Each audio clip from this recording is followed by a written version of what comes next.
us on. Cool. Nice. Did you want a coffee or anything? No, I've just had two, so okay. might be dangerous if I have another one. So, yeah, exactly. Shaken. Exactly. I do have a Red Bull waiting for me up there when I'm actually really ready to get going. Come up with a crash. Yeah, exactly. Crank up the classical music and lock in.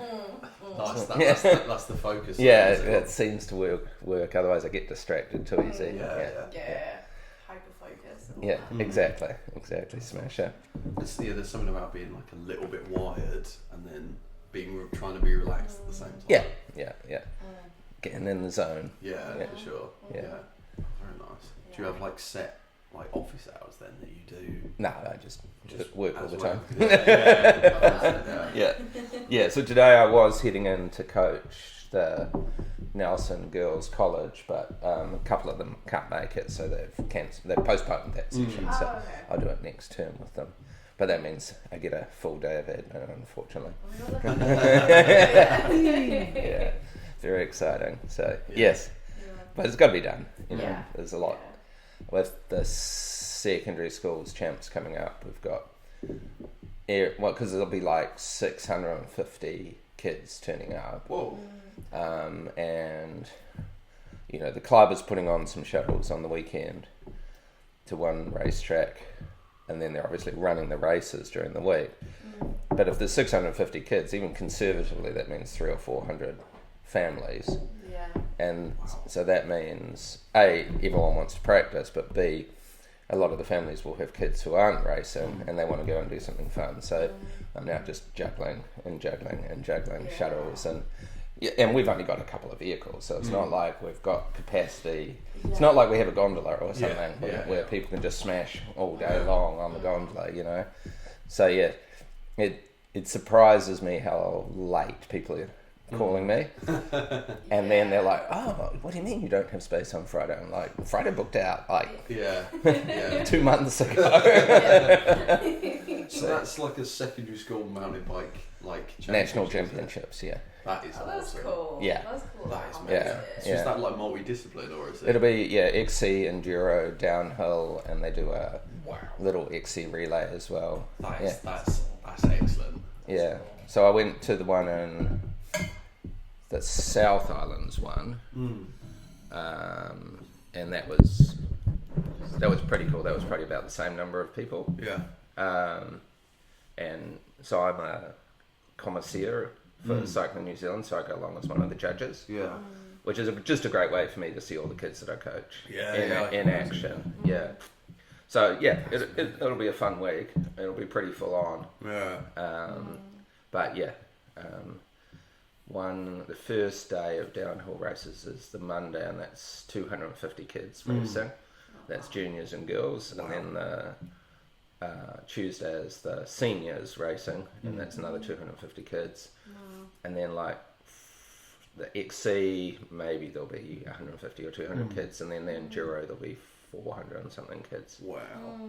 Yeah. So that's a lot. yeah, that's phenomenal. Yeah. I do love that. I love that mountain biking is now at that level. Oh, like, absolutely. Yeah. Because I remember in school we did like it was called district sports. Yeah. So it was kind of the district, and it was like athletics basically. That was kind of the thing. But like for mountain biking to like just that one sport of mountain biking to have its own thing like that. No, I mean it's growing and growing and it keeps growing, and That's amazing. if anything now what's happening is that the events are selling out quite far in advance, so they can only allocate so many spots per school, and so in the first round it's usually like 10 spots, and I know Nelson Boys College probably had 30 kids that wanted to race, and then once all the schools submit their first ones, any schools that aren't going to use their 10 slots, they go back into a pool, and then you get sort of a second round. Yeah. So then you get regional competitions so that schools can decide who they're going to send, right? So that's quite good. That's sort of created a need for that. Yeah, so pretty fun. Yeah, that's incredible though. That's that feels like a good mix between like the district sports in the UK, but also like the super competitiveness in America. Yeah. Where they have like that, the colleges have like almost like a professional sports team kind of level to it. Yeah, that's wild. That's amazing. That's wild. Yeah.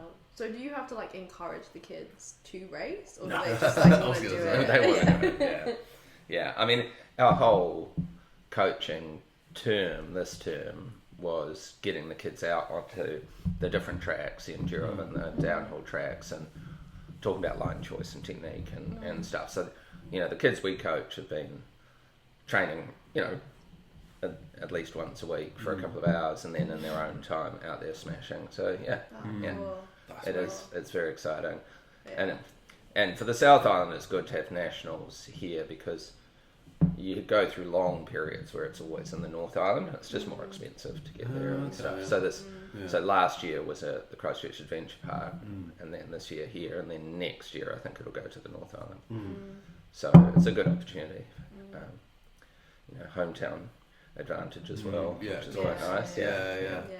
I guess you have a lot more people in the North Island though, so Yeah, I mean certainly, around sort of Rotorua and Wellington, those are big hotbeds of it. But again, they just hit capacity, so it's the same thing. You still allocate 10 spots to every school. It's not sort of a situation where one school can send 100 kids because they're based in Rotorua and it's in Rotorua, so that does mean it's sort of the best of the best tour racing, which is good. Yeah, I was going to say it doesn't become just a numbers game where it's Because I remember there were, just to kind of have the analogy of my secondary school sports kind of thing, there were schools that because they had such a strong sports curriculum, would send the entire year group, and then my year group, it was like, you play football, so you can do the 400 metres. You do this, so you can run the 200 metres, and it was kind of very haphazard. But there were whole schools where they just sent the entire school because they all did sports and athletes and stuff like that. That's it's very cool to hear that it's taken seriously, but still is still a lot of fun for people. Oh no, absolutely. I mean, it's an awesome week. It really is. And there are a few who take it all a bit too seriously, and Of course. I mean that's with any sport that happens. It must be cool though to see kids progress through it. Oh, it's so cool. I mean, I've got little interviews with, just with the phone, just asking, tiny little kids, 8 or 9 year olds, oh yeah, what do you want to do in mountain biking? And now they're 13 or whatever and smashing it, doing so well. So yeah, it's definitely very, very rewarding. And you can literally see it in the space of 4 or 5 lessons. You can see kids get significantly better and more confident. And then, just over the years, some of them will do, 50 or 60 or 70 or 100 lessons with us. So, it adds up. Oh, so you just really grow with them. Yeah, exactly. Yeah. Yeah. That's cool. Yeah, and some of them age out. At age 15, a lot of teenage boys know everything already. So, They're finished. But then we get new ones coming in. We'll get the younger sibling coming in and stuff. So I mean, I think it's offered a really cool thing to Nelson, and then there's another organisation called Crankin' Kids that offers a more beginner, more sort of just supervised riding with a theme. So they'll say, okay, today we're doing cornering, so we're going to ride this track with lots of corners. We'll talk a bit. So they're a good gateway as well, and so we'll send the less experienced ones to them, and then their graduates, let's call them, come to us who are more interested in racing and stuff. Oh, that's cool. Yeah, That's so we're more of a racing academy. Not all of them. There are definitely some slots which aren't, but that's sort of the aim. That's the aim, is to bridge that gap between getting into riding and into racing. Yeah, exactly. Yeah. That's cool that there's a network here as well of businesses that do that. You guys have kind of, done Found the your beginning, niches. middle and end together. Yeah, and it's good because we don't have the capacity to take 200 more beginner kids. We just can't, and that's just because of how we do the lessons, where we always have a senior adult coach. Whereas if you're more at that beginner level, you can have kid coaches and stuff like that. You can have non-qualified coaches who can just supervise the kids, right? So hopefully we'll actually hit capacity this summer. We'd like to hit 100 kids. That would be sort of our target. So we'll see if that happens. And then face the very real problem of next term, how do we grow even more, see if we can get another coach trained up or qualified. So we'll see. That's good fun. What was like the gateway into coaching kids? So like you obviously did like your guiding and stuff when you were in Bolivia. But like what sort of got you into like doing kids clubs and kind of that side of it?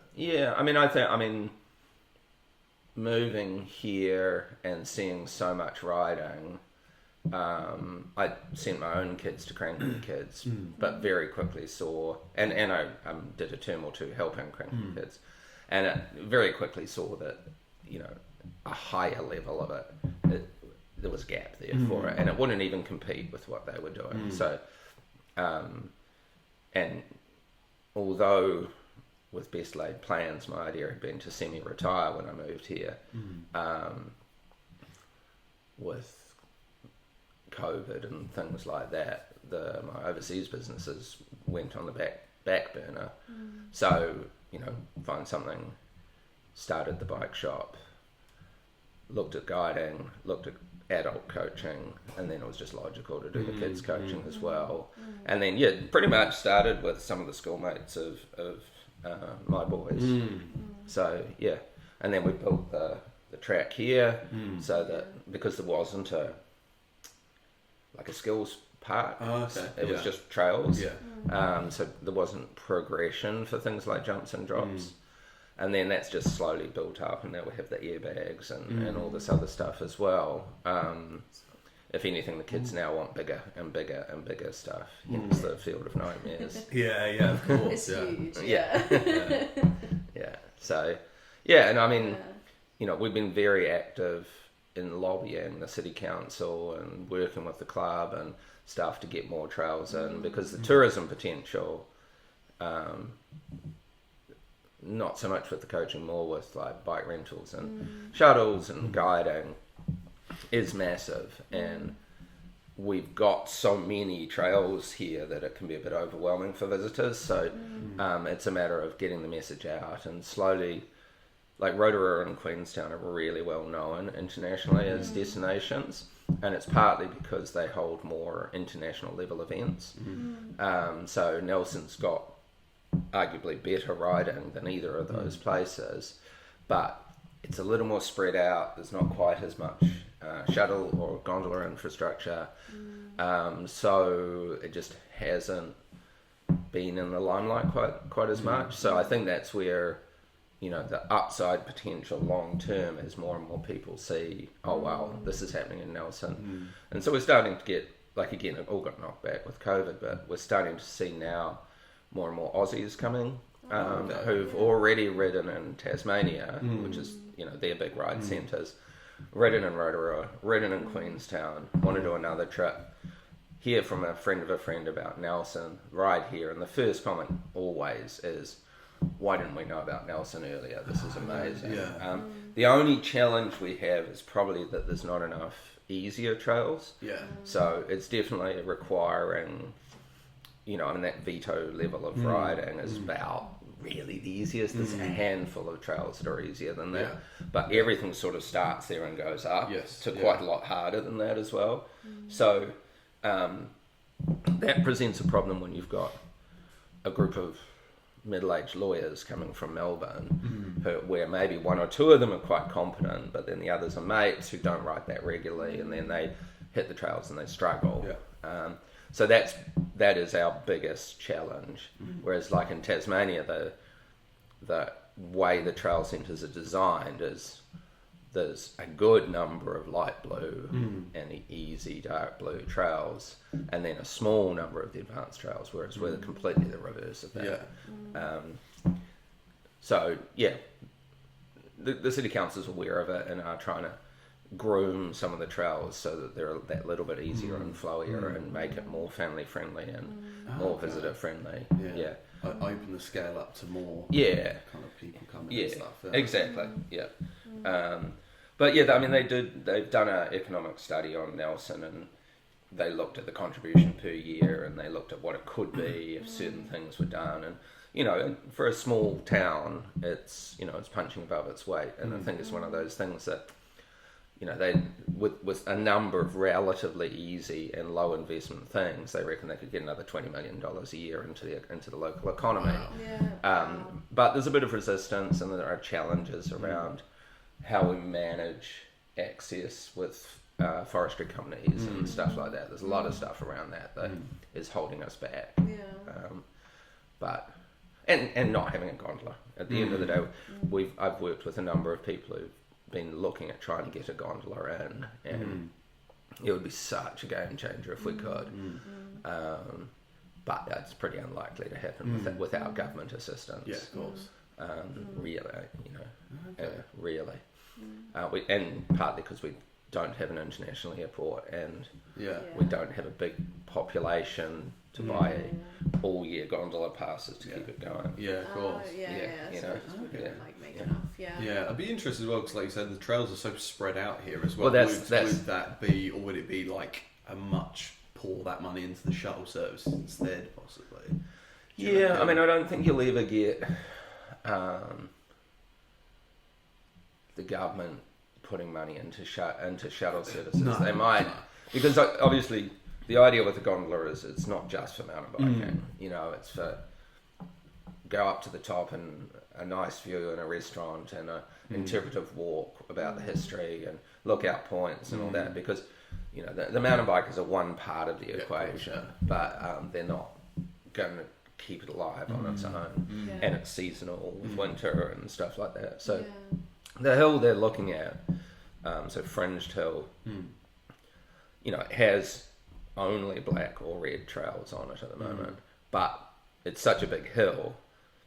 If you had the gondola and you had the go ahead, then you very quickly would smash in a bunch of blues and a green, an epically long green, because so with a green it's only allowed to be a certain gradient, and because that hill is where they're looking at putting the gondola it's 600 metres vertical.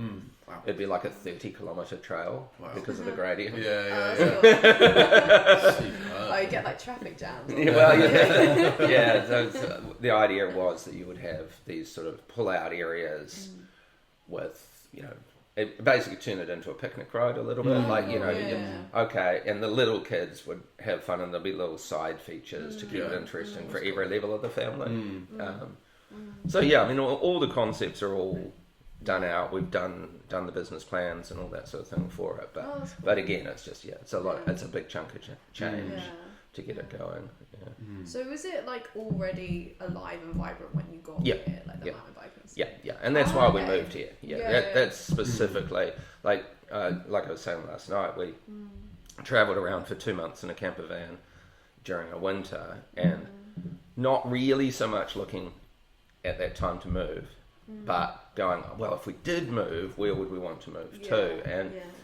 And you know, Rotorua was awesome. It's got some socioeconomic problems and stuff that mean that maybe it's a better destination than a place to live and educate your kids. Wellington's great on a great day, but there's only a handful of those a year, is the joke. You know, Auckland, hell nah. Queenstown, you know, you can only mountain bike for half the year, and then it's ski. Didn't know much about the schools, talked to a few people. You know, Christchurch was just recovering from some big earthquakes and was actually in a pretty rough state back then.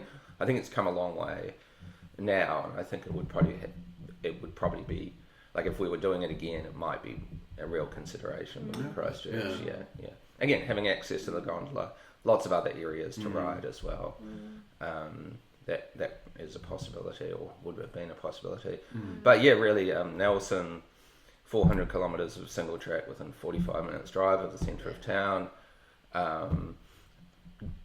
Proper techie trails. sort of my forte is the old school, steep and picky kind of stuff.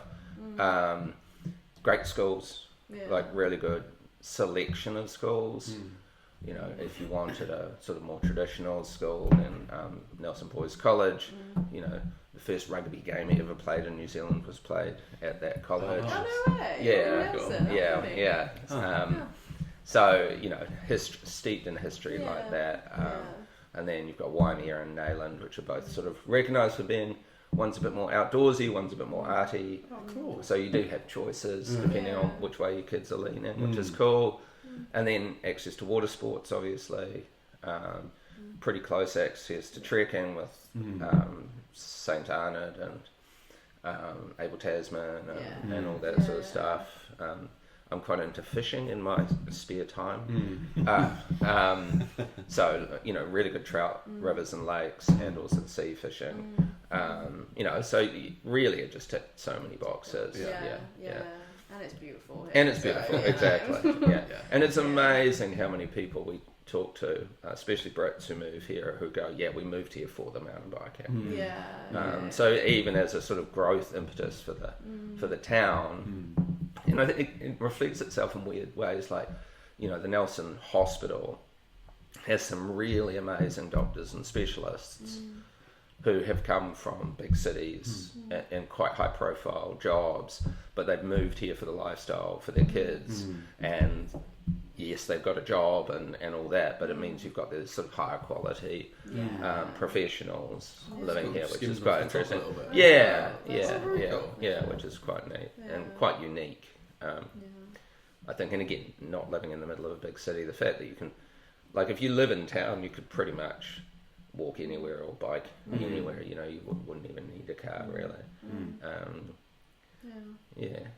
And how was it like setting up a business in somewhere that already had like a scene for it? Because I don't know, it sounded like in Bolivia there was less of a scene. Oh, absolutely. So you were like the pioneer with it in there. So like, how was that different? Like, could you compare them? Yeah, I mean, I think that was also a contributing factor as to why we didn't choose Rotorua, is that it was more developed there. So there were multiple shuttle companies, multiple coaching companies. Whereas Nelson, yes, it had a developed scene, but there really was only Cranking Kids who was serving the you know, the introduction to mountain biking coaching, and then there was Heli Bike Nelson, which is a little, you know, one man, two vehicle shuttle company. But there was no one doing an integrated offering, so no one was doing all the pieces of the puzzle, and that's what we felt sort of was the opportunity, was to say, well, you know, if someone was coming to town and they had one point of contact, and they wanted, you know, all the advice about what to ride. They wanted to be able to rent a bike, they wanted a guide, they wanted a shuttle. Normally you would have to go to 4 different companies to organise that. So when you've got sort of a one-stop shop like this, it makes a big difference, you know. So yeah, I think, and you know, I went and talked to all the existing operators, and with the shuttle company, he was actually doing more business taking people to further away trails, so the Heafy and the Old Ghost Road and the Paparoa. He wasn't so much shuttling in the parks. So it was kind of like, there's room, you know. And then, with the coaching again, it was like we sort of want to do the next level of coaching. So that was fine. Bike rentals, almost all bike rentals were aimed more at doing the wine trails and sort of the high-vis brigade, as we call, you know, they weren't proper mountain bikes capable of doing gnarly trails. So at the end of the day, we just carved out these niches that weren't treading on anyone's toes, really. Cool. That's cool. That's cool. It's cool that you did it without intending to. Is that just because you said you were like planning on an early retirement? Is that just I was probably fooling myself, because the reality is I'm not very good at not being involved in businesses. You know, I'm a serial entrepreneur. That's just what I do. And so, you know, if I'd really properly retired, the only other way it really could have gone if we didn't have COVID and stuff is I would probably be forming groups to take to Peru and Bolivia from New Zealand and Australia. Like that, I would probably have had more time to work on that, and that's probably, but again, not really an option with COVID and everything else. So still something I could do, a bit later on. Whether I would be the guide or whether my team over there would take them, or I'd come on some trips and not, and that can even come out of the kids that we're coaching, in that those families could be pretty interested in a cool South America mountain biking adventure kind of thing. Yes, I think I was kind of hoping that I could take a step back, but no, it was never really going to. Not just going to suddenly be able to break that kind of interest. Exactly. Because I guess like by the time you got here, you were kind of like a more confident entrepreneur at that point. Yeah. Like, how was it getting into entrepreneurship? Like your initial setting up the first business and I mean it's funny because long story short, so I've probably been one of those people who has always known what I want to do, but I've probably been wrong 3 or 4 times, which is fun. I zigzagged a bit. But, at high school, I wanted to be an accountant, a terrible geek, and studied really hard. Probably, I think I was 2nd or 3rd in the school that year. And then took a year off to work in an accounting firm. To get some work experience. Plus I was a year younger than most people when I graduated, just because of the timing of my birthday and stuff. So worked as an accountant for a year, hated it. So it was just very low level, boring, routine stuff, most of which is probably computerized now. So then looked at the different unis, decided that rather than being an accountant, what I wanted to be was a small business advisor. So persuaded one of the universities that at the time didn't have a small business degree to make a management degree with a specialty in small business management. So talked them into that, did my undergraduate, and then got picked up as a teacher's assistant and did my honours year. And during that time I did quite a lot of TOEFLs. I was explaining what TOEFLs are, 2 for 1. So I don't know, if in the marketing course I had to do a marketing study, I would go to the Chamber of Commerce and say, who wants, $500, who wants a marketing study done on your business? So I had to do it for uni. I then just got a business to pay me to do it, and it made it more real, which made it a better project and got me better grades and stuff. So I did that the whole way through, and also worked part-time and stuff, but managed to finish debt-free, which was quite nice. And then at the job fair, somewhat ironically, quite a few of the accounting firms were interested in me, but I managed to persuade them, because normally your route is you go into an accounting firm and you do 3 years of audit, which is easily the most boring and brutal part of accounting, and then you graduate into another department. But I managed to convince them to direct hire me into the consulting side of the business, which was really good. They wouldn't give me any more money, but they paid for me to do an Outward Bound course. Do you know? So it's here, it's actually quite close to here. It's a 30-day outdoors, push your limits, learn your potential kind of course. So then worked for them for 4 years, doing all sorts of cool projects. And ironically, I think having done the Outward Bound course, I realised that probably I didn't want to be trapped in an office. I wanted to get more into the outdoors. So then in New Zealand, it's very typical to do your OE after 4 years roughly of working, because you've saved some money up. Most people do their overseas experience in the UK or Europe, often working for a bank, and then do their little trips. But I decided I wanted to go cycle touring, so I flew to Indonesia, and then I variously cycled and did a bit of work and stuff for about 3 years through Southeast Asia, and then pretty much that convinced me I didn't want to get back in a suit and tie. So then, went to South America, but all the time through Southeast Asia, I was looking at what people were doing, and they really, in Southeast Asia, people are pretty entrepreneurial and they do things quite well. And so I was learning a lot from that, but also not seeing gaps. So I would have had to open and compete against someone rather than finding a niche. So when I went to South America, I deliberately chose Bolivia as the least developed country because I figured it would have the most opportunities to find niches, and did a bit of work for a mountaineering company, did a lot of riding, and I was just like, holy shit, it's crazy there isn't a mountain bike company. So just started it. I had done some work for a former consultancy project in China, and they had paid me an okay salary, but the idea was that if one of the projects we worked on succeeded, then I'd get my salary again. Oh, cool. Yeah, so I got like a $10,000 bonus. Wow. And that just sort of coincided with me going, I wonder if I should try starting a business. And I think the key thing that made it super easy in Bolivia, apart from the fact that I didn't speak Spanish, was just it was so cheap to live there.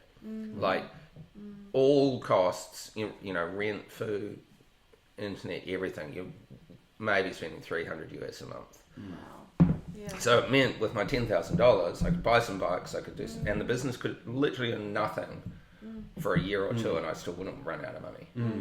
So, and that's not the case in New Zealand or the UK, right? Unless you're living in your parents' garage, you've got a lot of costs, and that's what makes it's harder. And minimum wage is a lot higher, and all those sort of things. So I think challenging wise, it was easier in Bolivia to set up and just go, oh, we'll see if it works. It's not going to cut. What's the worst that could happen?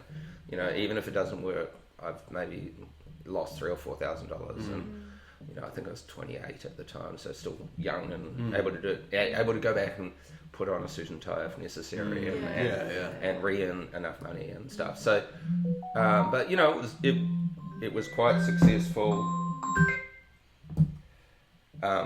Quite successful. It was probably 18 months before it was making enough that I could actually pay myself. But that's actually pretty good for a small business. Often it can take 3, 4, 5, 6 years before a business becomes so, and then you've just had that constant living cost, right? So I think that was why it was easier. And then I set up, so I have to get the order right, but I set up the bike company, set up a zip line in the jungle, set up urban rappelling business, had a nightclub, set up a hostel, which at its biggest was probably 300 beds, 2 buildings, sold the nightclub, bought shares in a British pub. We had a snowboarding business there for a little while, and then all the snow melted, so we put metal on the bottom of the snowboards and did skiing, so sliding down the sort of gravel hills. Then set up another bike company, just at a slightly cheaper price point. So just a serial entrepreneur. Just like an empire. Yeah, exactly, and everything was always linked. I think that was the thing. Like the hostel would sell the bike trips and the zip line, and if people did the bike trip, then we could recommend the hostel. And if they finished the bike trip and you wanted to go to the pub, well, we happen to know a good pub. So that's really cool. and a lot of those businesses are still going. The zip line still goes. The urban rappelling business is it needs a new building to operate in. The backpacker hostel is going. 2 of the bike companies are still going. So all slightly on the back burner, but ready to reactivate. And I think like the first company would now be 26 or 27 years. Oh, cool. Yes, in 1998. So, you know, I've got staff who've worked for me for 20 years in those, and now I've got the kids of the staff starting to work for us and stuff like that, which is pretty rad. That's awesome. Yeah. That's cool. Yeah. What was it like kind of stepping back a little bit from those businesses? Because that must have been very intense. Yeah, I mean, it's the hardest thing for any entrepreneur is to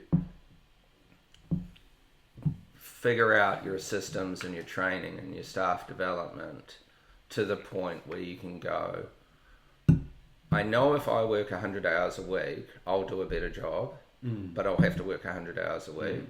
Whereas if I can get a couple of people to do it 70% as well as I would, and then I can just work 50 or 60 hours a week, or start working on other projects or whatever.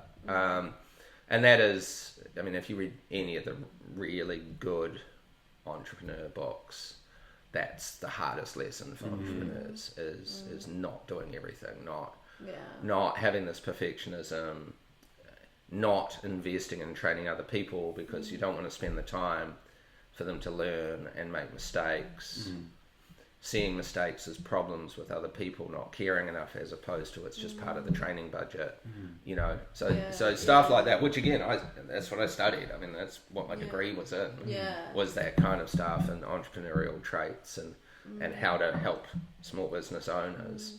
So I think, but again, it gets to, it's that point where you've got to say, well, you know, and certainly we haven't hit the scale yet with what we do here, that you can go, okay, I can afford enough people in peak and off-peak season to actually be able to step back. You know, it's probably a fair few years still to go before this one will be at that scale. But I think it'll get there. I think especially there's more and more motivation by the City Council and by other supporting businesses to promote the mountain biking here and improve the infrastructure and all of these things, and we're very well positioned to handle that, you know. And events like the secondary schools champs is a really good example. Hopefully that is 300 or 400 families who go, holy shit, the riding is so good in Nelson, we've got to come back this summer, for example, you know, instead of it being Christchurch or Queenstown or Rotorua, which is where it normally is. So it's a good opportunity, and the club's, you know, leading the charge on that, and getting supported by the City Council, which is good. And we're the second biggest sponsor of the race, and we'll have a team of mechanics on the hill and stuff like that. Cool. So that's cool. It's a big opportunity. You guys are like ready for it. Yeah, I think so. Ready. Yeah. Again, it's that sort of like winter is so slow here that it's sort of going from 5 kilometres an hour to 120 kilometres an hour in the space of 3 weeks. But but that's all right. Yeah. So get back into the groove and stuff. Yeah, exactly. Yeah, and having staff inducted and trained and contractors effectively, because again in winter it's so quiet, we just don't have the full-time work for anyone. You know, that's cool. Yeah. So what's it like with businesses in Bolivia? You're saying like you kind of want to keep growing them for them to kind of be a bit more self-sustaining. Is that the right word? Like, do you have people to help grow the business there, or are you sort of still like? Yeah, I mean, I think, again, sort of thinking about the entrepreneurial process, I'm probably better at starting businesses and spotting opportunities than I am at running them, because I get distracted too easily and want to set up new stuff. So a business like our biking business or our hostel that have been there for 20 years, they don't need me coming up with new shit all the time that we should be chasing. They just need to do a good job of what we do. And they need, you know, me to ask them questions and stuff like that. So I think there's actually a big advantage in having me step away and just focus on sticking to knitting but growing, you know. Because it's just too tempting for me to say, okay, and now we should, well, you know, keep juggling lessons or whatever. Well, you know, I'll just come up with some mad scheme and then everyone gets distracted. Whereas really we just need to focus on being the best mountain bike tour operator, there and the second best because we've got two companies. You know, and the hostel needs to focus on being, you know, a really good hostel with its own brewery and its own pub and, you know, rooftop bar and all that kind of thing. It just needs to do that well. So really cool. So I think for the businesses, it's probably a bit of a relief that I have had to step away. Exactly. A little bit of separation is good. They can concentrate on just doing the product. Exactly. And just do a really good product and let it speak for itself. That's that's super interesting because I think, like with social media and stuff, it's kind of like almost been accepted that, like, right, if you want to grow a business, rather than just having a good business, it's like, right, you need to promote it. You need to be constantly almost having another business of promoting that business. Like you need to be constantly, like you say, spilling out and trying to find other ways of trying to funnel people towards it. So that's interesting to just be like, right, no, let's just make it good. Let it speak for itself. I mean, certainly the word of mouth kind of thing. I mean, so you know, back in '98, there weren't even any online travel forums or anything like that, really. So you had your Lonely Planet book, and your Lonely Planet book, by the time it was in your hands, was already 18 months to 2 years out of date, because that's the product cycle, right? They do the research, they submit the research, and they build the whole book, edit it, and then they print it, and then it goes to the shops, and you wouldn't be able to buy it within 12 months of the research being done. And so getting into those was actually the key. That was the most important thing, is if you could get in those, you were going to do great. And then from there, you started getting online travel forums. You didn't really have big review sites yet. And then after that, you started getting review sites, but then social media and all that is just the next step. And I think for entrepreneurs, that is a difficult thing, is coming up with enough social media content, but then AI is making that a lot easier now. Like you can produce a lot in a solid day of work with AI. You could probably produce a month's worth of material and then just schedule it and have that off your plate. If you did that on the first Monday of every month, you could potentially have fairly good stuff going out on a regular basis. Not many people do that, but I think at least now you can do that.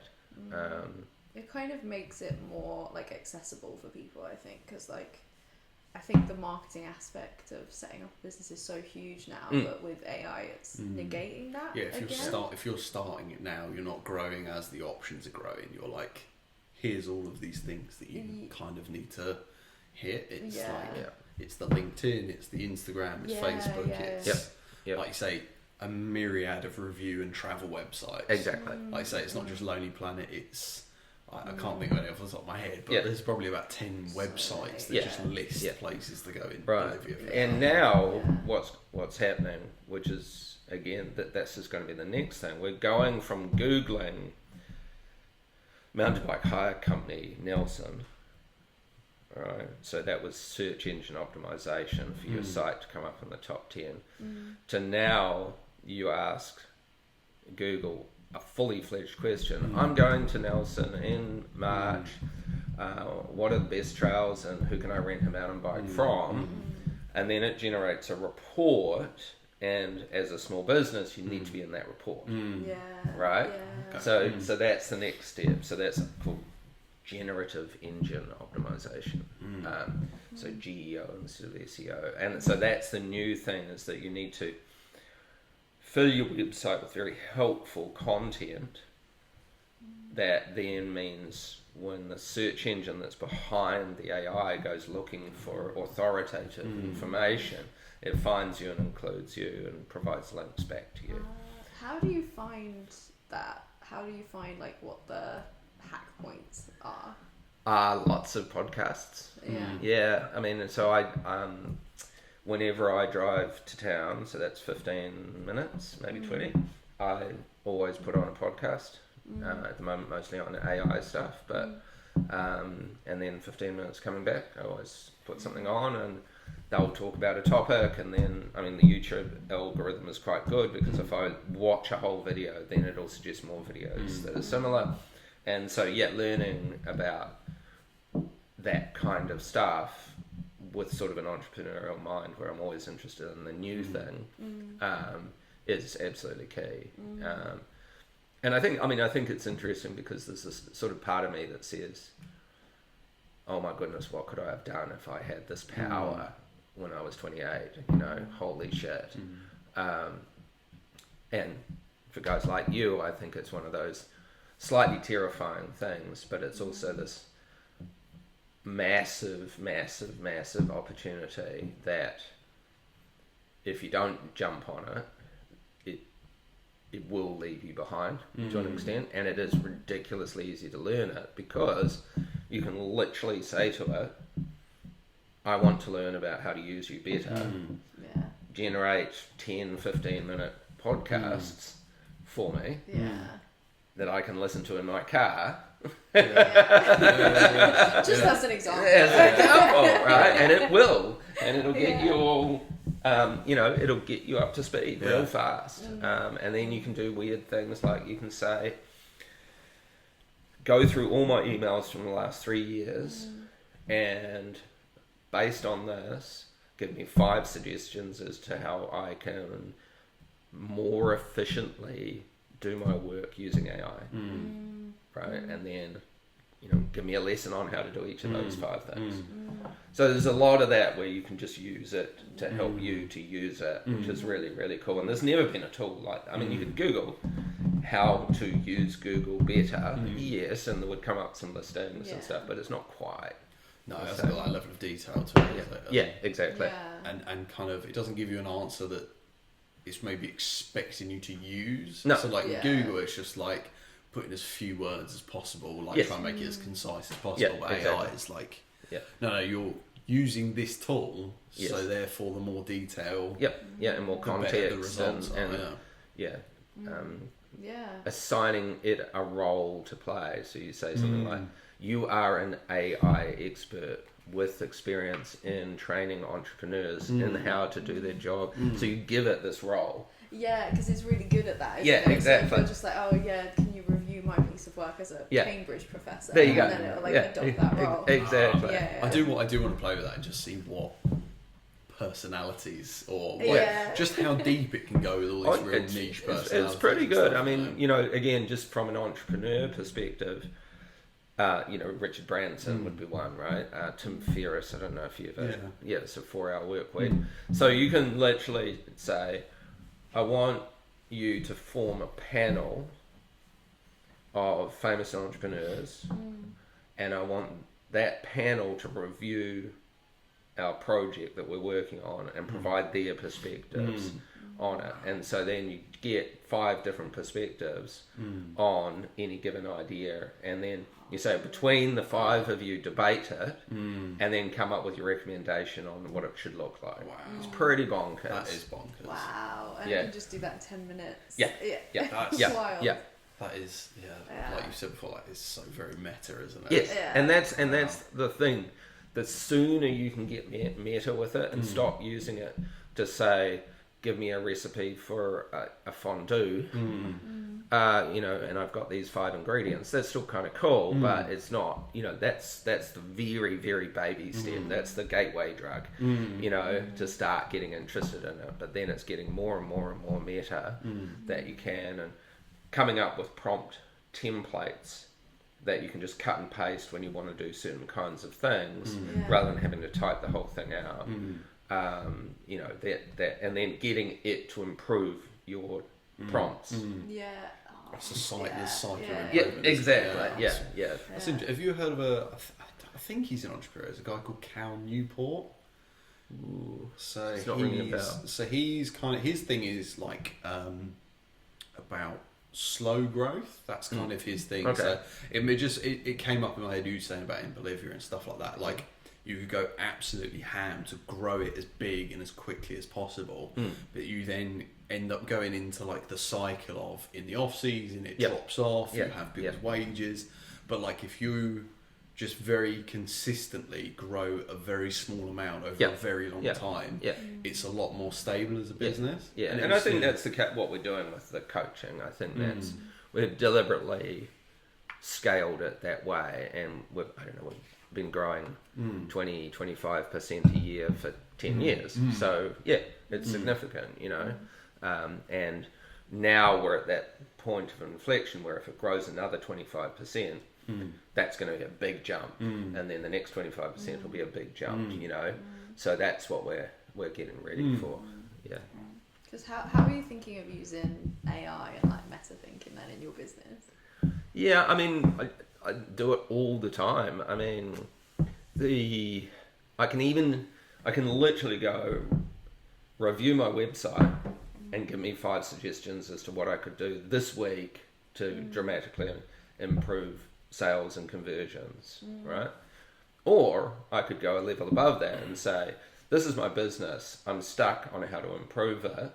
Go and look at all the online reviews, look at my competitors, look at my website, look at my social media, and give me 5 things to do. Yeah, and you could even be more specific. You say, you know, I can probably invest 30 minutes a week on something highly strategic that will help grow our business. What do you recommend I do? Give me a 6-month program of 30-minute a week things, you know, and it could do that. Has it done that already? Yeah. So I play around with this stuff all the time. Yeah. It's probably my biggest distraction at the moment when I should actually be writing health and safety plans, although it's good at helping me with that too. You know. So have you seen the effects of it? Like, have you seen improvements from using it? Oh, absolutely. Yeah, absolutely. I mean, again, you know, baby steps. Baby step number 1 is just get it to write a draft for a blog post, right? The more blog posts you can have around your topic that are in your website, the more authoritative you'll seem, the more likely you will get picked up in both SEO and GEO. So is that because of like the quantity of content? Yeah, quantity of content, and obviously you're asking, again, going meta, you say, you know, here's my previous blog posts, here's my market, what are 10 good blog posts I should write next that will help me get more visitors to my site who will convert into paying customers. So you go something specific like that, right? And then it gives you the topics and you go through them and you go, okay, number 7. Number 7 looks interesting. I want you to combine that idea with number 3 and give me an outline of what the article will be. Gives you that, and you just say, look, modify it by this, do that, you know, and then you go, okay, generate the article, the draft of the article, mark it all up in HTML so it can just be chucked straight into your blog, chuck it in as a draft, and then go through. And I always ask it to put placeholders for images that it recommends would fit well. So what you can do there that's quite clever, if you don't, like, we've got so many photos and videos and stuff that we don't have a big problem with it, but if you were a small business that didn't have a lot of that and you were newer, then when you've got that placeholder, you can provide the article and the placeholder to a AI that generates images and get it to generate the image for you. Oh, wow. Okay. That you then just put in. Okay, so you just say, like, here's going to be... Yeah, so let's say it's an article about doing shuttles in Nelson, then, you know, the first placeholder might be, you know, a group of mountain bikers excitedly hanging outside of a shuttle vehicle at one of your pickup points. And you go, I don't have one of those. So then you just grab that, you tell it to write a prompt for an AI image generator for that, and you give it a style. You say hyper realistic 4K photo or whatever you want, or Lego. I've done the Lego ones, which are quite fun.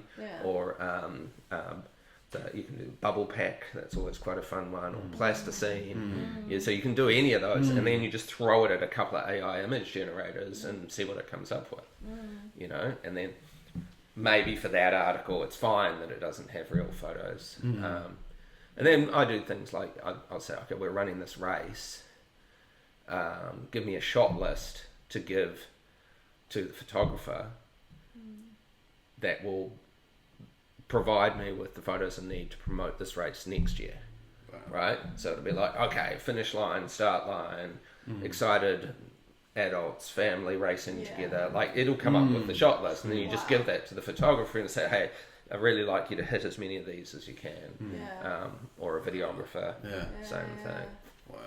So and this is what I sort of mean by, with the way my brain works, holy shit, if I'd had this when I was 28, how much I could have learned about it and how much I could have been using it to further leverage what, you know, those businesses that are already set up.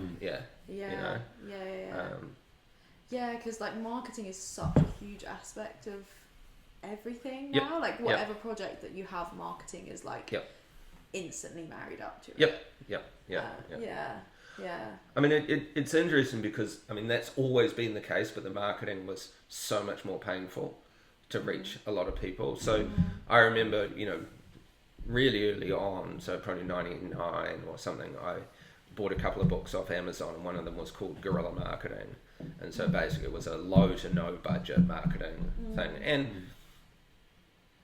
fantastic book, and still actually quite relevant. Didn't, you know, no social media references, but just things like, you know, handmade posters, flyers, some way for people who've done your activity to then encourage conversation about the activity and recommend you. So free t-shirts, you know, just going through all of those things and going, okay, putting those things into place, and it worked, you know, and now it's just different tools, and it's different stuff. It feels maybe a bit more overwhelming because it's faster moving, but I still think now, especially with AI, the tools are there to do it. And you don't, I mean, you know, you can just use the free AI tools. You don't even need to use the paid ones. Although the paid ones are so ridiculously cheap that, you know, if you think of, you know, I think I'm paying for two at the moment. So GenSpark and Gemini.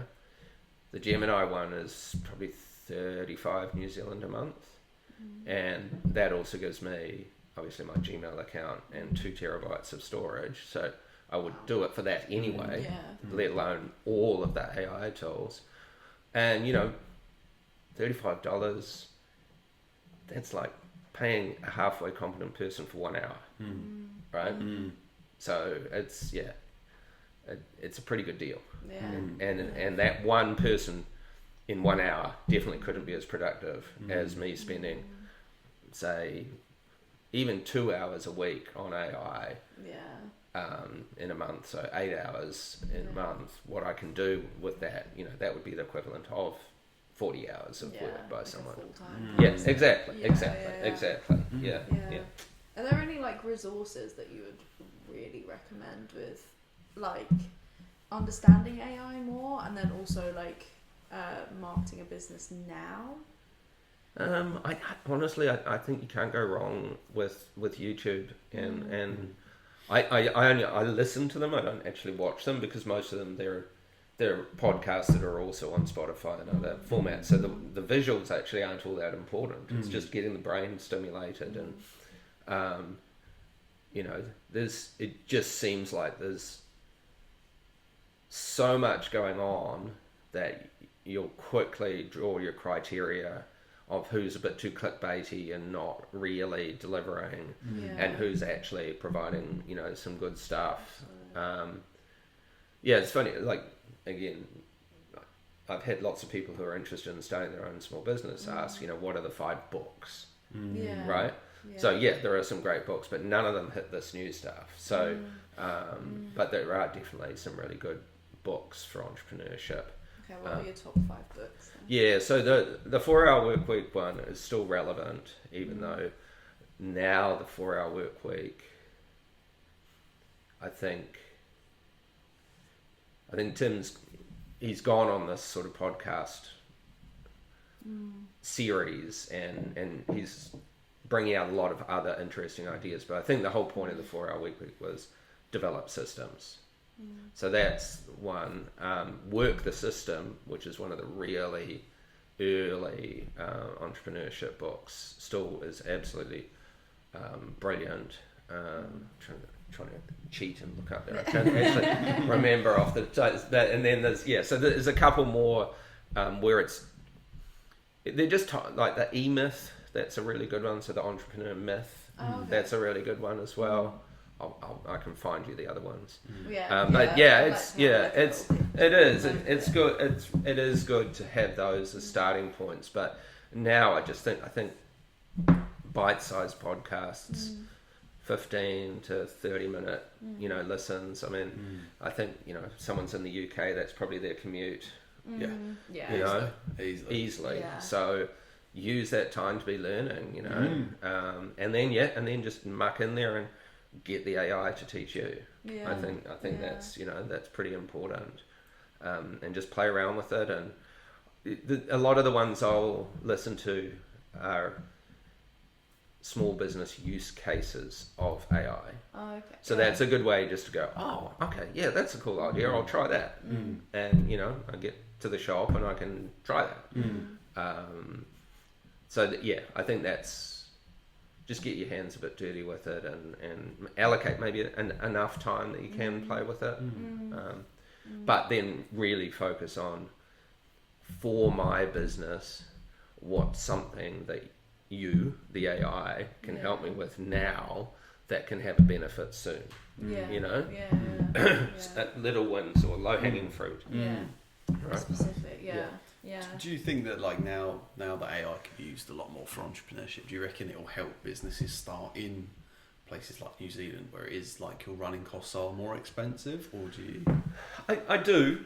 I mean, and there's a lot of way smarter than me people who are saying that AI is going to enable people to more rapidly build and scale up stuff. So therefore those costs of getting to profitability, it'll happen faster, and therefore that cost is lower, therefore the risk is lower, therefore you can try more ideas, and you can do a concept that's called fail fast, where you just try an idea, you create a prototype of it, you get it to a certain point, you see if people are interested in paying money, and if it works, and then you get it to enough of a scale that you make the decision either to throw it away or that you can go and get an investor to take it to the next level.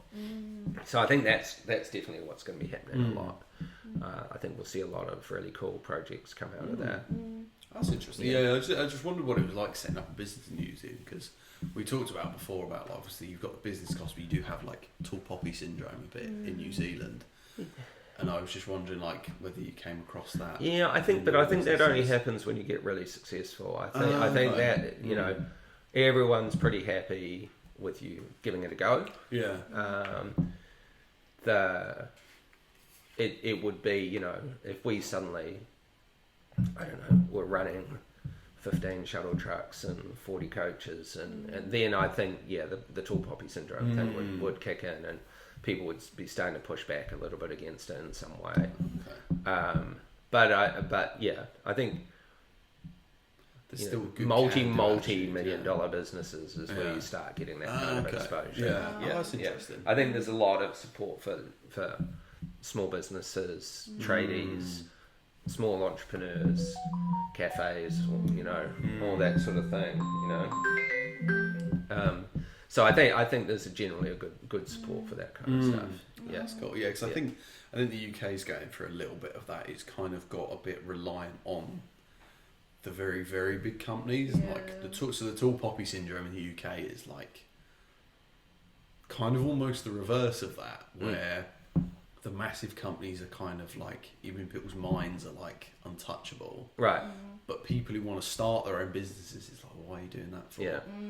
And I think there needs to be a big shift in the UK of that, having a bit more of a better attitude towards it. Like you say, they have in New Zealand, favouring independent stuff a little bit more. I think our generation's kind of coming through a little bit with that, and maybe AI will be able to springboard off the back of that, I think, and kind of a wave, kind of build the momentum of it a little bit more. Yeah.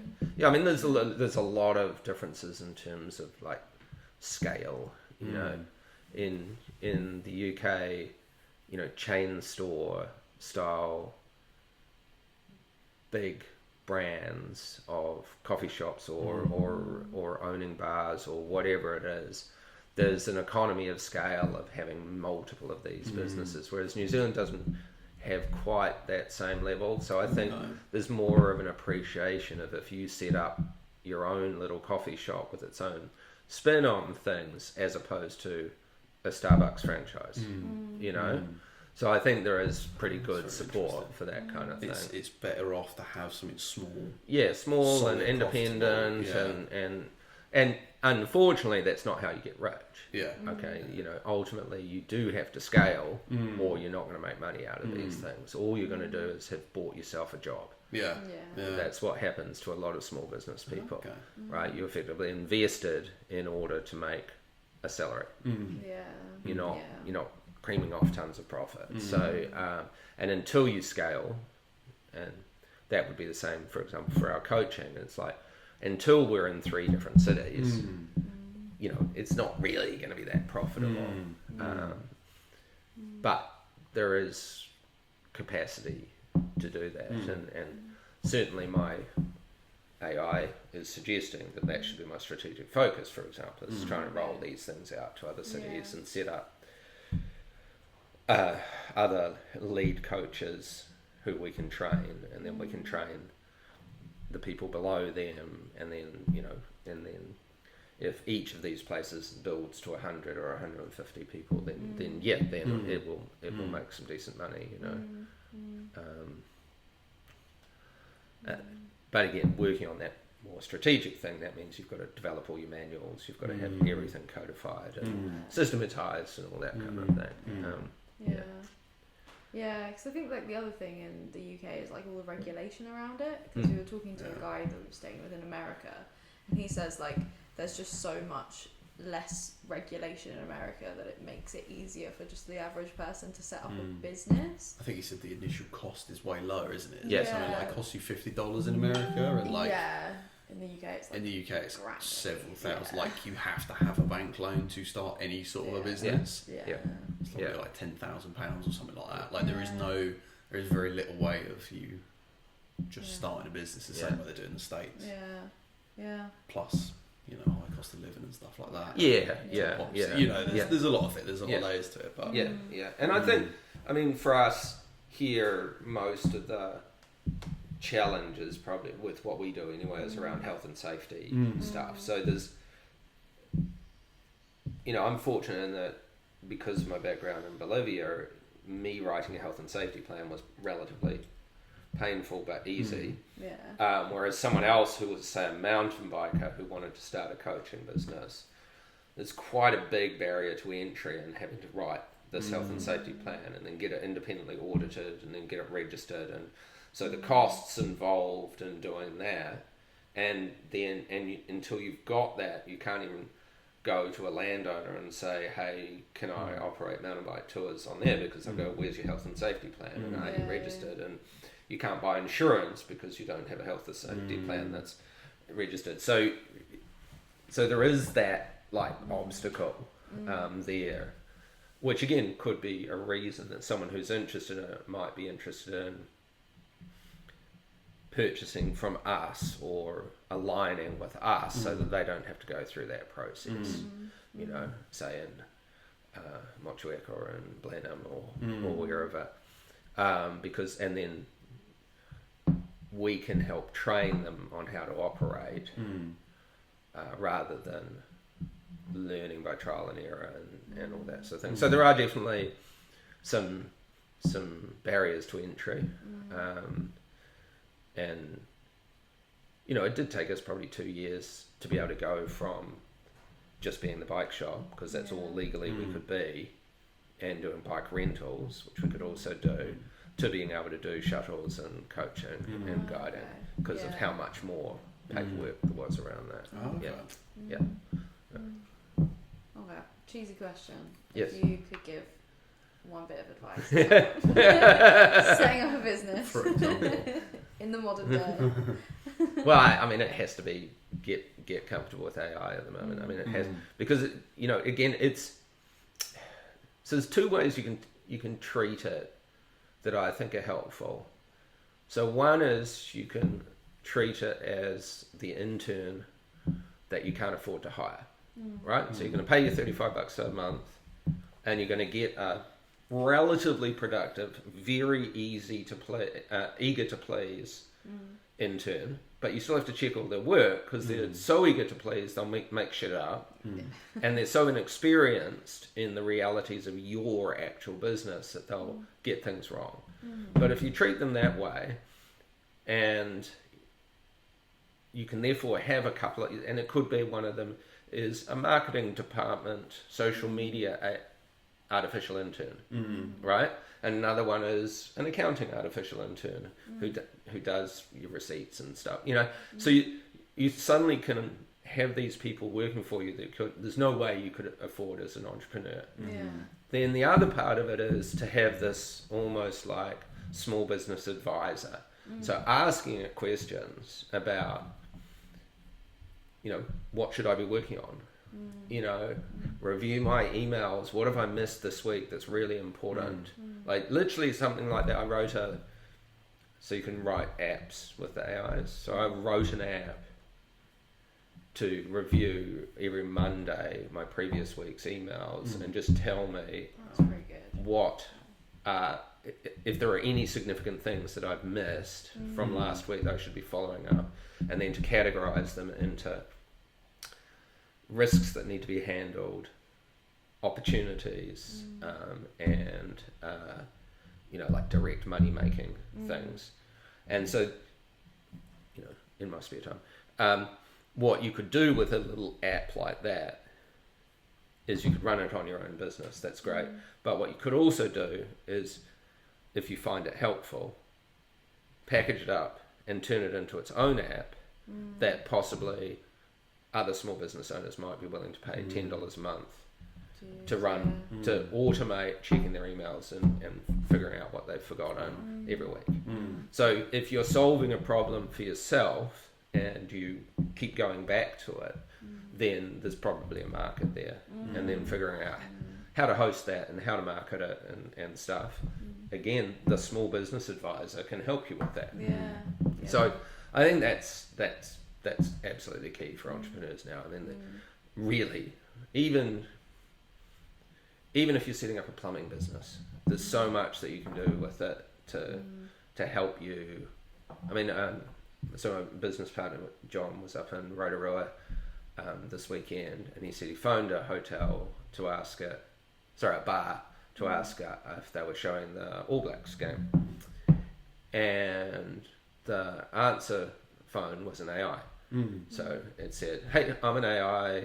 I should be able to answer most of your questions, and if I can't, I'll put you through to a real person." And so he asked it that, and it came back and said, "Yep, you know, yep, we're showing it. It's at this time.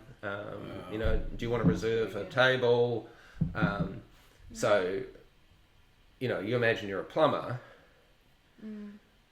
and you're, you know, under the sink trying to do something, and then instead of having an answering phone, it can actually answer the questions. It can actually say, you know, would you like me to schedule an appointment? I can see in my Google Calendar that I've got time to come and look at that project for you at this time.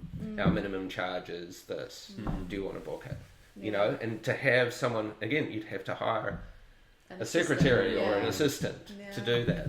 But you wouldn't be able to have the money for it as an individual. No, not with minimum wage, what it is. There's no way. You'd have to sell so much more work to be able to afford to do that. So, you know, rolling out these kind of things and the little chat bot in the corner of your web page that says, you know, do you have a question? Just ask me.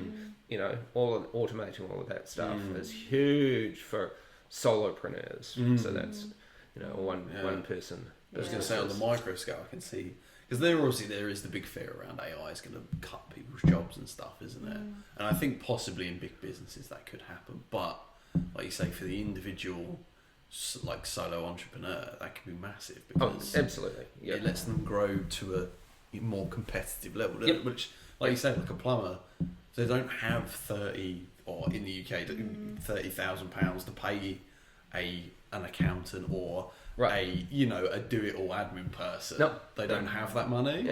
Just kicking around. So like to employ, like you say, a couple £100 a month, a year, sort of AI thing is and even if it's not costing anyone a job anyway, because there was not because they couldn't afford it. Yeah. It's simple as that.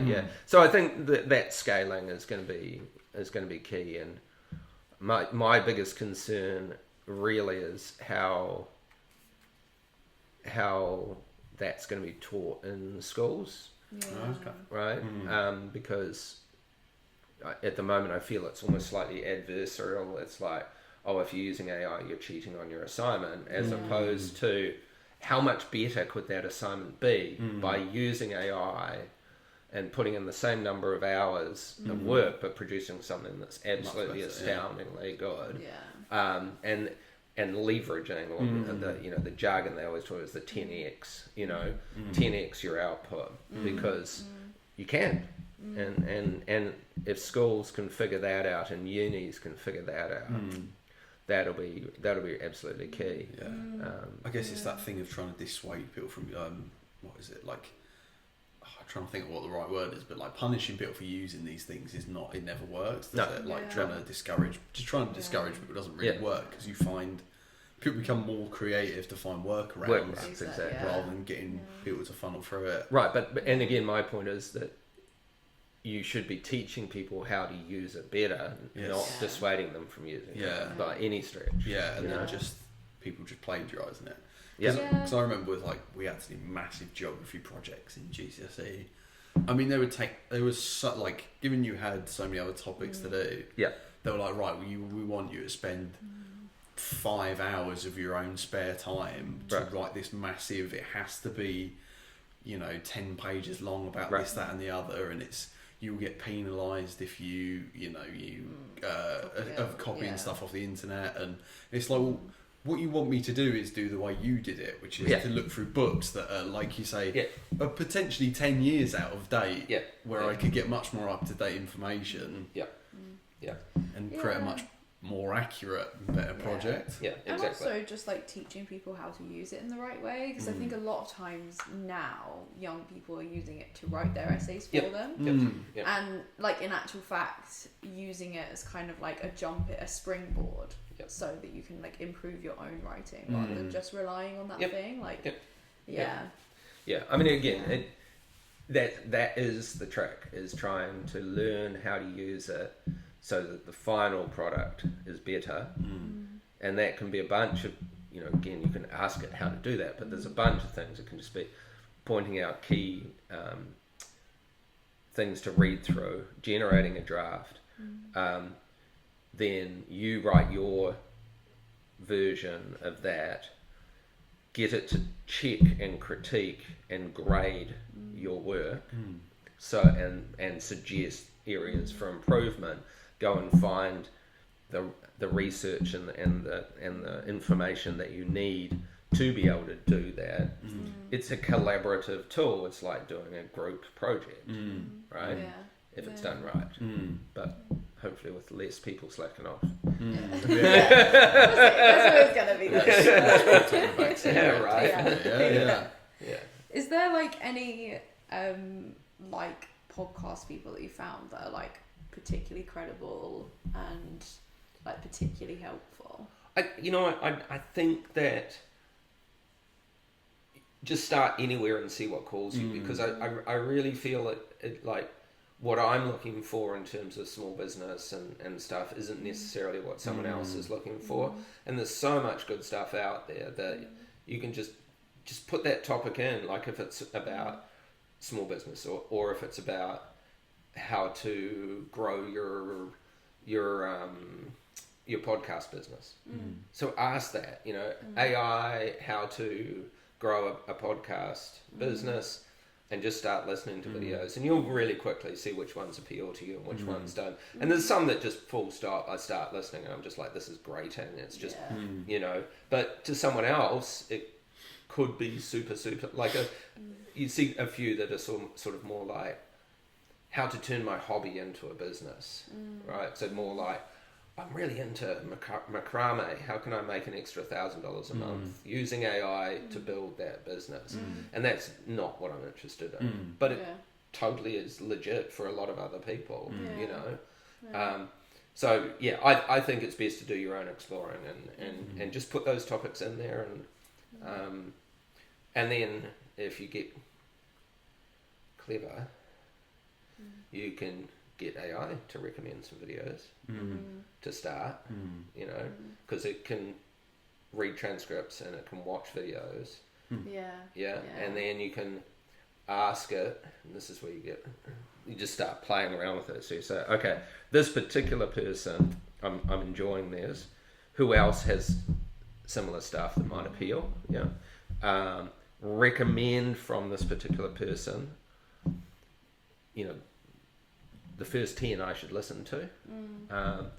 Provide, for each one that you listen to, if you find it helpful, you can ask it to create a TLDR for you, too long didn't read summary. Okay. Yeah, with key recommendations. Like I've got one saved that I was listening to yesterday that I want to do this on because he recommended some specific apps and websites to use for investigating your competitors, for example, right? So because I was driving when I was listening to this, I'm not going to write it down or anything, so I'll run it and I'll just say, hey AI, can you watch this video, come back to me with the TLDR, come back to me with the key action points and recommendations, and mention any specific websites or tools. And then I've got a one-pager that summarizes all of that, you know. Yeah, and then then you can go with something like this, right? Because I do it for meetings. I'll be like, okay, here's the recorded transcript of our meeting. Give me the TLDR, give me the summary, give me the action points I agreed to. Tell me what deliverables other people agreed to. Draft an email to everyone involved listing those points that we agreed on with deadlines and all that, and it'll just go away and do all that for you. You still have to check it, still might get some things wrong, sometimes it can't quite understand like place names and stuff, it'll get wrong, so you have to correct those. So you can do that, that's kind of cool. You could take the transcript of this, you could put it into something called Notebook, LLM, I can't remember, Notebook, I think it is. And you can ask it to create a 3-minute version of this as a blog, as a written blog, or as a podcast. And they also now do cartoon explainer videos. So it will generate with the little stuff, it'll generate that. So then you can just pop that up. You know, so cool. That's so cool. That's quite incredible. Honestly, just from like that little bit of experimenting that I did with my podcast, like, I'm so excited to like crack on and do into it. Just experiment with it. Yeah, and you guys, you know, you're in the perfect. You're traveling, and you can, you know, I don't know if you do it, but if I'm out there digging in the field, I'm listening to podcasts. You know, that's.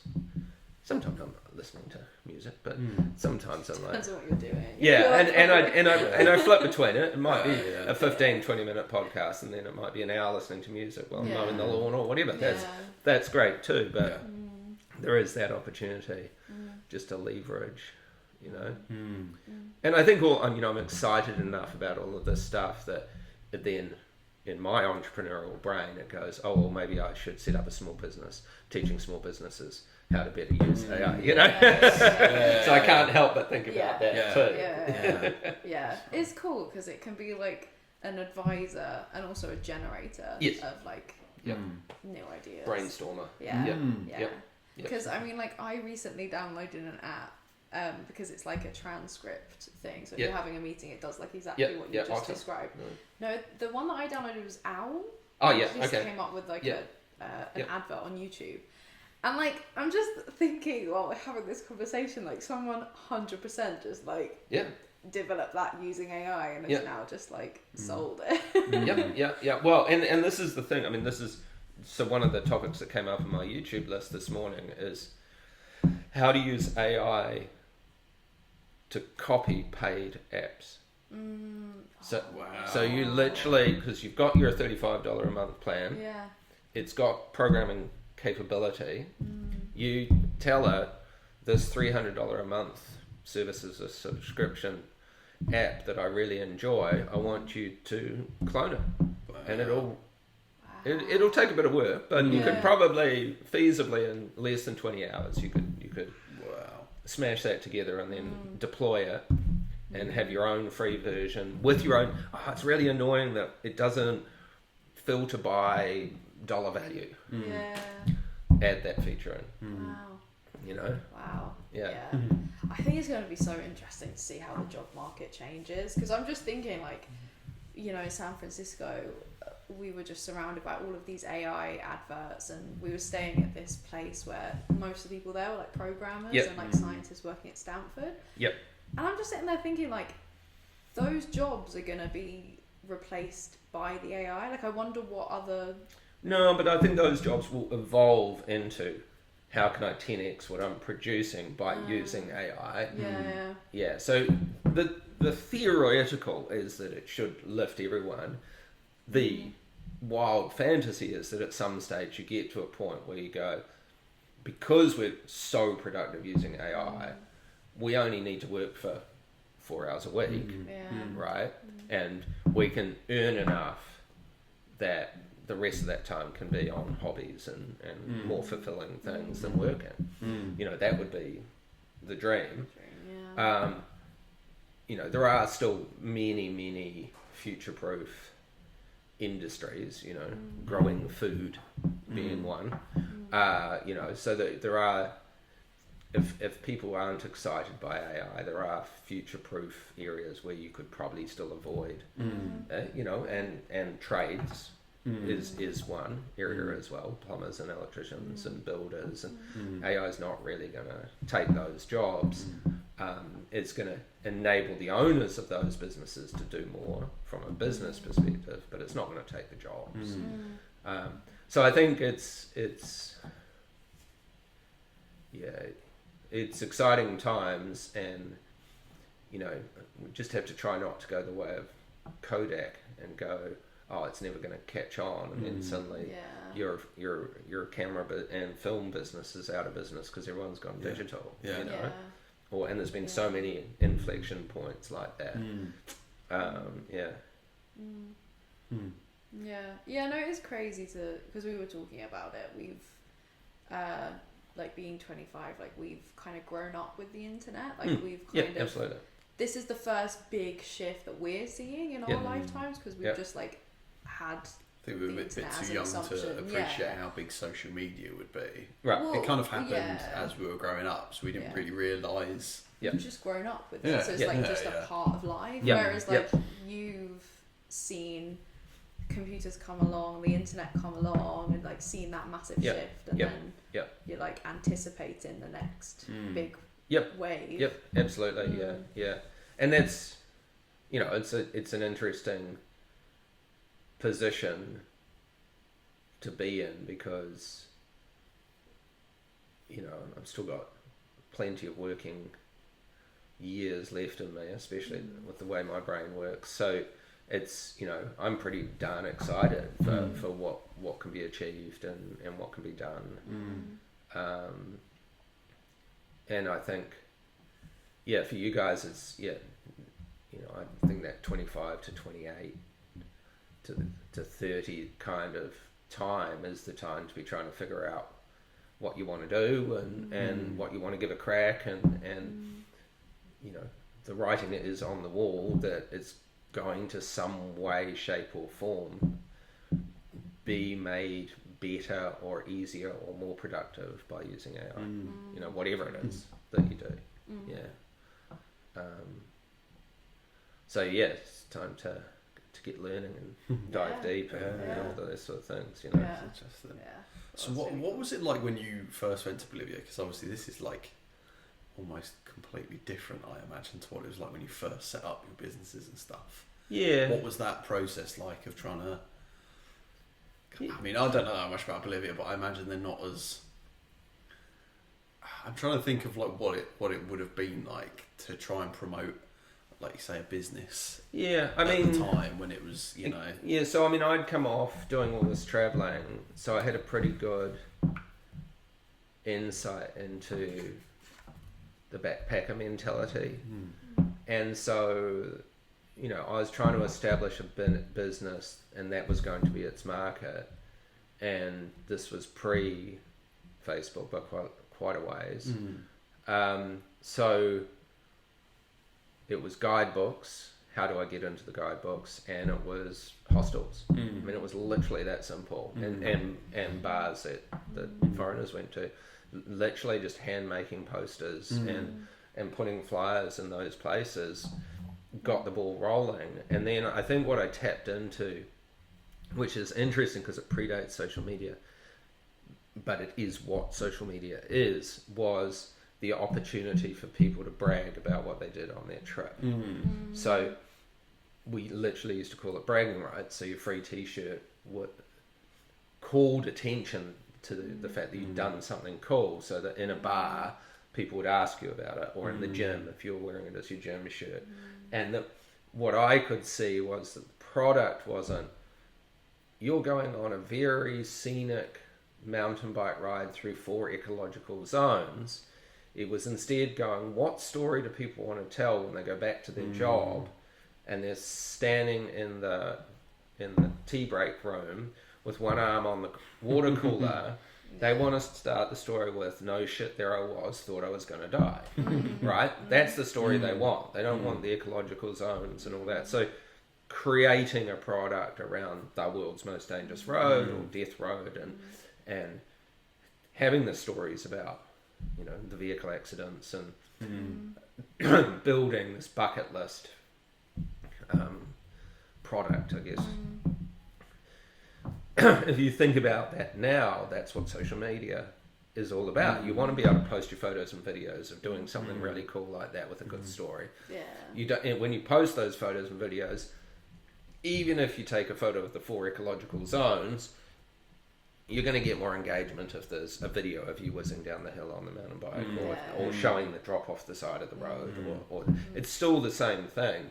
So I think tapping into that is really important, and going from the this is what we deliver to the what is the person wanting to solve or receive out of it. So again, even like you can say coaching, or you can say you know, we can help you with those really annoying techniques that are holding you back, you know, or you can say struggling with cornering, you know, we can get the flow back into your riding. Have you stopped leveling up your riding? We're here to help you take the next jump, so to speak. You know, and that trying to change your marketing from that real functional to the solution, and what is the problem or pain point that you're trying to solve for people, you know. The classic one with the kids coaching is you just say, you know, are you sick of your kids being on their devices all day long? Get them hooked on mountain biking and they'll go out. And if they are on their device, it'll only be just to take some videos and then edit up a video and put it on social media. But they'll be outdoors, and, you know, and that's so much more appealing than saying, you know, we'll teach your kids to ride better. We'll get your kids off their devices and happy to be off their devices. That's a far better marketing message. It's like the story around the problem. Exactly. That's and then it appeals and some go, yeah, I want that. You know, and that, you know, $350 a term is a pretty cheap price if you can achieve that. For sure. Oh, that's a cool way of thinking about it. I just wonder what it like. Yeah, it must seem worlds apart doing it now. Yeah, I mean, in some ways, but not really. I mean, I think the entrepreneurial process is, and maybe it's a bit meta, and it's about identifying opportunities and trying them, and then remembering to put the systems in place, and figuring out how to do the marketing for that, you know. So the actual process is actually the same. It's just what tools you've got available at the time. and the cost of those tools and stuff like that. Yeah. Oh, super interesting. Yeah, cool. I feel like that's a good place to like. Cool. End it on. Great. Yeah, thanks so much. No worries. Always. Time Yeah, absolutely. Always happy Yeah. to talk about that kind of stuff. It's definitely what I'm excited about. Yeah. And again, it's an exciting time for you guys. You're at that age and the stage, and there's this really cool thing going on, which will give you some exciting opportunities. Yeah. Yeah. It's cool to like see your eyes light up about it, and then like, AI is such a hot topic at the moment, and it's one that I've kind of like tuned out of because I've been a bit nervous about it. Yeah, exactly. Being the nervous Nelly that I am. But like, it's been cool to like reframe it. I think like over this trip and like do a bit of experimenting. Yeah, exactly. Seeing how it's been nice to hear people not just like argue the good points, but be like, no, here's how I've used it. Yeah, exactly. Like I said, use cases. That's where you've got to start from, is get inspired by other people's use cases.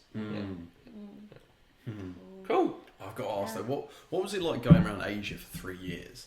Because we've like having been on the road, it's weird. We didn't realise what it would feel like to have not been in the same place for such a long time. And I just wonder if you came across like that feeling at all. I mean, sort of when I say, I cycled toured for 3 years, it was very much broken up by different things. And some of them might be, I might stay in a village somewhere and teach English for a month, or I might work in a hostel, or, I got a contract job with a former consulting client to work in Singapore and China for 6 months. And so it was it was definitely broken up, but again, I think it was an age and stage thing. So I was 24 till 27 when I did that, and I'd just come off 4 years of working very hard in a not particularly exciting job. So I was just ready for it, I think. And again, I still had that mentality, what's the worst that could happen? If at the end of that 3 years, I was broke and had to go back and work in a boring job again, I could do it. That would be fine, So I think I did meet some pretty obsessive cyclotourists who would be like, how many kilometers a day are you averaging? And I'm like, dude, you won't even talk to me if I tell you how little I'm doing. But then I'm busting out 160 kilometer days sometimes because I want to get somewhere. It's that wasn't what it was ever about. To an end. It wasn't like I was trying to get around the world in the shortest number of days or anything like that at all. It was just going with the flow and finding cool places and meeking cool people and being a bit open to the universe and what it threw at me. That's really cool. I think because obviously Asia's our next step. It's it just becomes more and more mystical the more more we hear about it. I mean, again, if there is an opportunity to use woofing sites for that, I think that would be a good way to get off the main path. I feel my key to success was the fact that, and again, this is when I was using guidebooks, so there'd be this town here, which was in the guidebook, and therefore I knew I could find a good backpacker hostel, get clean, some backpacker orientated bars and cafes and restaurants, and then there was this one here, and because I was travelling by bicycle, that might take me 3 days to get there, and therefore who really knows what was going to happen in between, but I had this sort of safety net, and it might mean that 3 days took me a month and 3 days because I found something cool to do there. But it also meant if I wasn't particularly vibing with it, I could just go, and dip in and out. So for me, I think it was really important not to always be in tourist buses and all those sort of things, whizzing past the everyday people. So doing some research into some more authentic things that you can do, I think it's really important. And then, just finding ways that can then lead to other interesting stuff, I